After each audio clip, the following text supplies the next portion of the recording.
Hello everyone, मैं सत्येंद्र सिंह आपके अपने चैनल इंडियन पीसीएस एकेडमी में आप सभी का बहुत बहुत स्वागत करता हूं। आज हमारे मध्य प्रदेश सामान्य ज्ञान की अगली क्लास है और इस क्लास में मैं आपको वो पढ़ाऊंगा जैसे कि हमने अभी जो हाल ही में नदियों को ख़त्म किया है तो उससे संबंधित मैं आपको एमसीक्यूज आज कराऊंगा, तो आपका रिवीजन हो जाएगा और आपको ये भी पता चल जाएगा कि आपकी जो आप मतलब अपने प्रिपरेशन किया है, नदियों को तैयार किया है, वो किस हद तक किया है। और कुछ एक आध क्वेश्चन थोड़े नए भी आपको मिल सकते हैं प्रश्न उत्तर में, यानी एमसीक्यूज में। ठीक है, तो जो हमने कंटेंट में कवर नहीं कर पाए तो वो इसमें हमारे कवर हो जाएंगे। तो दो पॉइंट ऑफ व्यू से आपको ये एमसीक्यूज पढ़ना है। एक तो हमारा जो कंटेंट थोड़ा छूट गया था, मतलब एक आध चीज़ें जो नहीं हो पाई हैं वो उसमें हो जाएगा। दूसरा क्या हो जाएगा, इसमें हमारी प्रैक्टिस हो जाएगी। ठीक है, तो आपको इन दोनों पॉइंट ऑफ व्यू से इसको क्लास को लेना है और समझते हुए चलना है। ओके, तो मैं आपसे फिर दोहरा रहा हूँ एक बार कि आप पढ़ाई को बिल्कुल भी हल्के में मत लीजिए। अगर आपको सरकारी नौकरी लेना है, अर्थात आप सीरियस हैं अपने भविष्य को लेकर, अपने फ्यूचर के लेकर, तो आप पढ़ाई को बिल्कुल भी हल्के में नहीं लीजिए, क्योंकि बहुत ज़्यादा कंपटीशन हो गया है। एक एक नंबर छोड़िए, पॉइंट्स पे बहुत बच्चे आगे पीछे हो जाते हैं ना। तो आपको ये चीज़ याद रखनी है कि जिस टाइम पे आप क्या पढ़ रहे हो उस टाइम पे सामने वाला भी पढ़ रहा होगा। इस टाइम पे आप नहीं पढ़ रहे हो, खेल रहे हो या कुछ भी कर रहे हो, रील्स स्क्रॉल कर रहे हो, जो भी चीज़ है, तो आपको ये मान के चल रहा है इस टाइम पे मैं पढ़ नहीं रहा हूँ, सामने वाला पढ़ रहा होगा। ओके, तो हमारा सामान्य ज्ञान अभी जितना मैंने पढ़ा है तो आपको समझ में आ रहा होगा और आप उसी हिसाब से जैसे मैंने बताया वैसे आप याद करते जा रहे होंगे। ठीक है, तो आज का जो हमारा सेशन है वो सिर्फ एमसीक्यू से संबंधित है। एमसीक्यूज खत्म कराने के बाद हम मध्य प्रदेश की जो परियोजना है, प्रमुख परियोजना, उनको पढ़ेंगे। ओके, चलिए।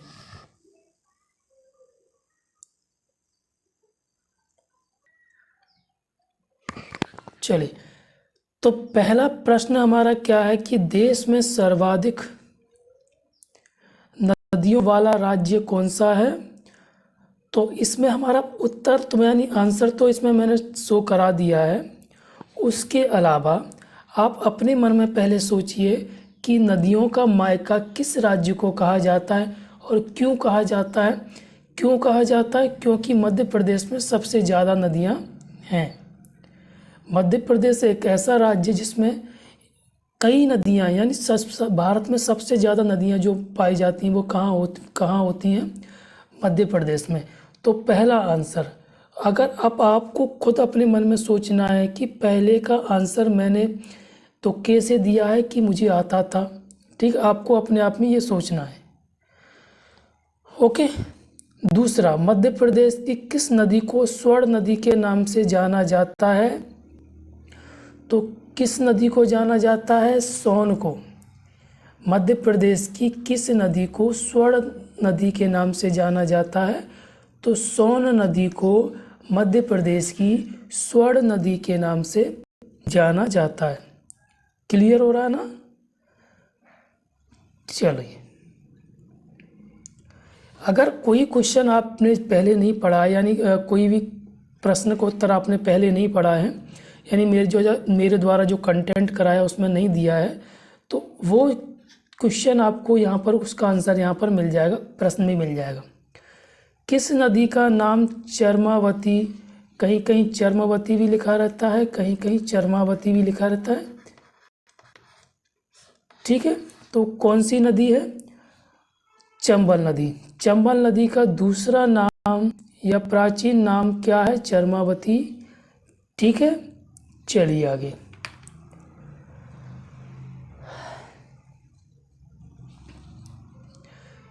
किस नदी के किनारों पर बड़े बड़े खड्ड यानी गड्ढे, ठीक है, वह खड्ड बीहर डाकुओं के आश्रय स्थली का काम करते हैं या आते हैं? तो ये मैं आपको पढ़ा चुका हूँ। इससे दो क्वेश्चन मैं आपको कराऊंगा कि बड़े बड़े खड्डे यानी अपरदन, मिट्टी का अपरदन सबसे ज़्यादा कौन सी नदी करती है और इसकी वजह से किसका निर्माण हुआ है? बीहड़ का निर्माण हुआ है, जो डाकुओं की आश्रय स्थली है। ओके, तो वो कौन सी है? एक बेतवा, चिपरा, और इसका सही आंसर क्या है? चंबल नदी।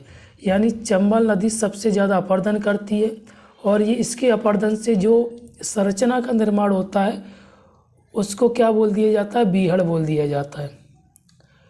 ठीक है। मध्य प्रदेश की नर्मदा व ताप्ती नदियाँ किस दिशा में बहती हैं? तो अगर हम मध्य प्रदेश की अधिकांश नदियों की बात करें तो सब नदियाँ अलग अलग दिशा में बहती हैं। कोई नदी उत्तर में, कोई पूर्व में, कोई दक्षिण में, कोई पश्चिम में। ठीक है। लेकिन अगर हम बात करें कि इनका समापन कहाँ पर होता है, तो मध्य प्रदेश की सर्वाधिक नदियों का समापन कहाँ होता है? या तो वो किसी नदी में जाकर मिल जाती हैं, या मतलब अर्थात इनडायरेक्टली उनका जो समापन होता है वो कहाँ होता है? बंगाल की खाड़ी में।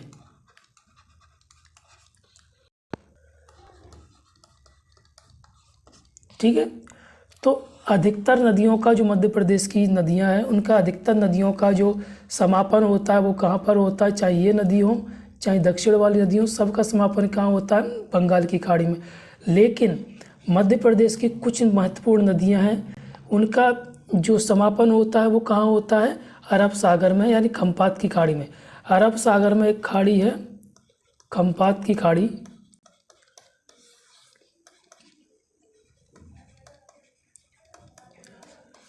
तो खम्पात की खाड़ी में मध्य प्रदेश की 3 नदियों का समापन होता है, नर्मदा नदी, ताप्ती नदी और माही नदी। ओके, तो इसमें हम जो नदियाँ पढ़ रहे हैं वो कौन सी नदी को पढ़ रहे हैं? नर्मदा और तापी को। ये जो नदियाँ हैं वो किस दिशा में बहती हैं? पश्चिम दिशा में बहती हैं। ओके, इन नदियों से क्वेश्चन इसलिए पूछे जाते हैं क्योंकि ये जो 2 नदियाँ हैं, प्रमुख 2 नदियाँ, ये बंगाल की खाड़ी में ना गिरती हुई ये कहाँ पर गिरती हैं? अरब सागर में। ओके, फिर अगला, निम्न में से कौन सी नदी उत्तर की ओर नहीं बहती है? मतलब यहाँ पर आपको यहाँ पर ये 4 नदियाँ दिख रही हैं, 1 2 3 4। इन चारों नदियों में से 3 नदी कहाँ बहती हैं? उत्तर की ओर। कहाँ बहती हैं? उत्तर की ओर। इनमें सिर्फ एक वैनगंगा नदी है, ये कहाँ बहती है? दक्षिण की ओर। कहाँ बहती है ये नदी? दक्षिण की ओर। क्लियर? चलिए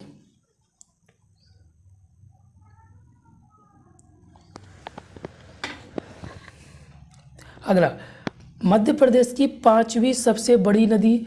मैंने जब नदियों को प्रारंभ कराया था उसमें नदियों को बताया था कि सबसे बड़ी नदी कौन सी है, फिर उससे छोटी कौन सी है, उससे छोटी कौन सी है। तो ये नदियों का क्रम मैंने बताया था, तो वो आपको याद रखना है कि ये क्रम भी आपसे पूछ लिए जाते। ये तो चलो एक नदी पूछ ली, कभी कभी क्या होता है सीक्वेंस पूछ लिया जाता है कि इनमें से कौन सी नदी बड़ी है। आपको 3-4 नदियाँ दे देंगे, उनमें से आपको बताना है कि इनको आरोही क्रम में लगाइए। ठीक है, तो वो भी आपको लगाना होता है। तो इनमें से जो 5वें नंबर की सबसे बड़ी नदी है मध्य प्रदेश की, वो है बेतवा। ओके, मध्य प्रदेश की कौन सी नदियाँ डेल्टा नहीं बनाती हैं? तो अब मैं आपको बताता हूँ डेल्टा। ठीक है ना, केन और बेनगंगा ये डेल्टा का निर्माण करती हैं। चंबल व सोन, नर्मदा, ताप्ती। अगर आपको ऐश्वरी, ये जो नदी है ना, नर्मदा नदी और ताप्ती नदी, ये डेल्टा का निर्माण नहीं करती हैं। काय का निर्माण नहीं करती हैं? डेल्टा का निर्माण नहीं करती हैं। ये नदियाँ ऐश्वरी का निर्माण करती हैं। ठीक है, ऐश्वरी का मतलब होता है मुहाना या ज्वार नदमुख। ठीक है, या क्या होता है? ज्वार नदमुख। ठीक है, तो ये नदी ऐश्वरी का निर्माण करती है। अब आपके मन में ये चीज़ आ रही होगी कि डेल्टा क्या होता है और ऐश्वरी क्या होता है। तो इसके लिए मैंने स्पेशली वीडियो बनाया है। आप हमारे वर्ल्ड ज्योग्राफी में या इंडियन ज्योग्राफी में, मेरे को याद नहीं मैंने किस में कराया, तो आप दोनों में, विश्व के भूगोल में भी आप इन देख सकते हैं, या फिर आप इनको देख सकते हैं भारत के भूगोल में। वहाँ पर इसको मैंने आसानी से अच्छे से विथ मैप समझाया, तो वहाँ से आप इनको पढ़ लेना। क्लियर? चलिए, मध्य प्रदेश की किस नदी को महाभारत में सूर्य की पुत्री कहा गया है? तो ताप्ती नदी को। ओके, तो ये नदियों से संबंधित हमारे कुछ प्रश्न थे। ये सफिशिएंट नहीं है, यानी जो हमने जो कंटेंट पढ़ा है ना उससे क्वेश्चंस आपके बनेंगे, वहीं से आपको थोड़ा डीप में पढ़ के उनकी सहायक नदियों के क्वेश्चन निकालना है। ठीक है, अगर ये किसी दूसरी नदी में मिलती हैं तो पहली बात तो वो नदी का नाम याद रखना है और वो कहाँ पर मिल रही हैं उस स्थान का नाम याद रखना है। जैसे सोन नदी, कौन सी? सोन नदी गंगा में मिलती है और कहाँ मिलती है? पटना में मिलती है। ठीक है, तो पहले तो ये याद रखना है कि ये नदी किस में मिल रही है, तो किस में मिल रही है? गंगा में। फिर ये कौन से स्थान पर मिल रही है, तो कहाँ पर मिल रही है? पटना में। याद? तो ऐसे क्वेश्चंस को आपको याद करना है ताकि आप लंबे समय तक आप भूलेंगे नहीं और आपकी तैयारी बहुत बेहतरीन तरीके से होती हुई चलेगी। ये तो शुरुआत थी, आप आगे चलते जाएंगे तो आपको बहुत बेहतरीन आपको क्लासेस मिलने वाली हैं। और इनसे नदियों से क्वेश्चन और पूछे जाते हैं, वो इन पे जो परियोजना बनी हुई है उनसे क्वेश्चन पूछ लेते हैं। ठीक है, परियोजनाओं का मतलब होता है बांध। उन पर जो जलप्रपात बने हैं उनसे भी क्वेश्चन पूछ लेते हैं। तो ये सारी चीज़ आपको याद रखनी है। ओके, तो आज हमारा MCQ का जो सेशन था वो यहीं पर हम समाप्त करते हैं और इनके अलावा आप नए नए क्वेश्चंस ढूंढिए जो मैंने कंटेंट कराया उसमें से। ठीक है, और बार बार मैं आपको दोहराता हूँ कि जितना ज़्यादा रिवीजन होगा, जितना आप इनको प्रैक्टिस करेंगे, MCQs इनके लगाएंगे तो आपको अच्छे से याद होगा और आप इसको कभी जब तक आपकी जॉब नहीं लगेगी तब तक आप इनको नहीं बोल पाओगे। ओके, चलिए, थैंक यू।